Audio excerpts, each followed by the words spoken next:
So the Bible says to be thankful in all things. You know, that's kind of a hard one to take. Be thankful in all things. Because certainly there are some things that you really can't justify being thankful for. But when you think about word for word, be thankful in all things. It doesn't say be thankful for all things. So in other words, be thankful in all situations. No matter what you're going through, what the circumstances are, you don't have to be thankful for those things that have come down upon you. But be thankful regardless of your circumstances. You know, if you get cancer, certainly I don't think God is saying to you to be thankful that you got cancer. But now that you've got it, He wants to know how you're going to walk through it. And that's where the good attitude comes in. You know, I think about wintertime. So much of the time it's a burden. We don't like this cold. We don't like all the snow. But honestly, I got to say, this winter has been the longest and coldest. According to my dad of 98 years, almost 99, he's never known one like this. I've never known one like this. It's been long and cold. But I'm actually enjoying it. Being out here and walking in this is because I think I've changed my attitude toward it. Just kind of embraced it. And it's not like you can change it.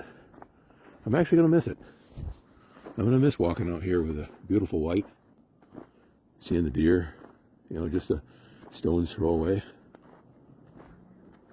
It's, I am going to miss it. You know, I'll miss these balsam trees here. These are some amazing balsam trees.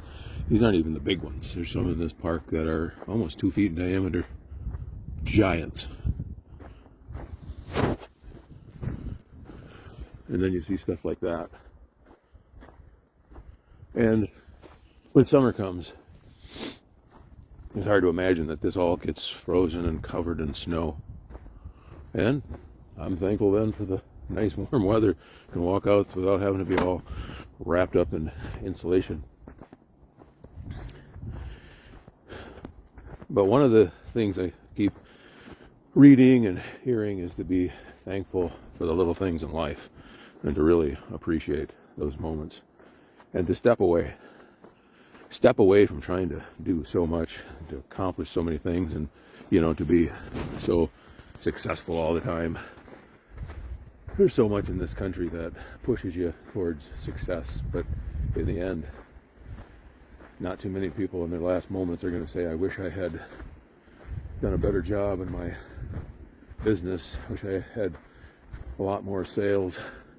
I wish I would have succeeded in many more, fixing more processes. I think most of the people, when they're coming to the end, would say, I wish I had spent more time with my friends and family. You know, think of older people. When they're, you know, getting in their older years, we don't really have the time for them because it's not so exciting anymore. It's more of a time where we need to give back to them and not so much what's in it for me, because one day we'll be in that position, you know, and hope that people care about us.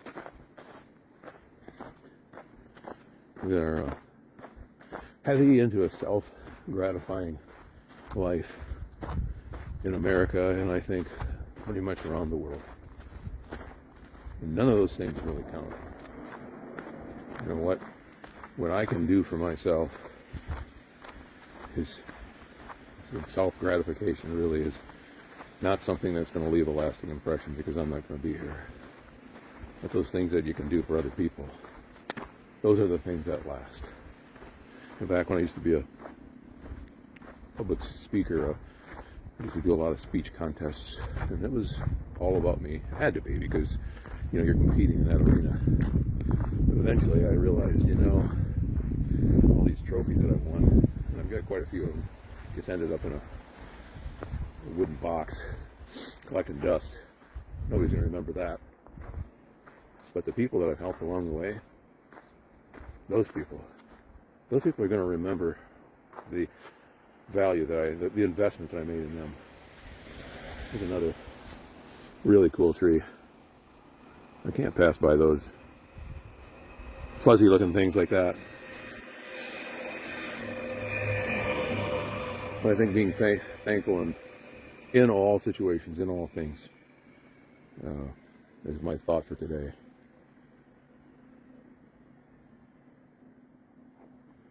Sorry if I just rambled on, but thanks for watching.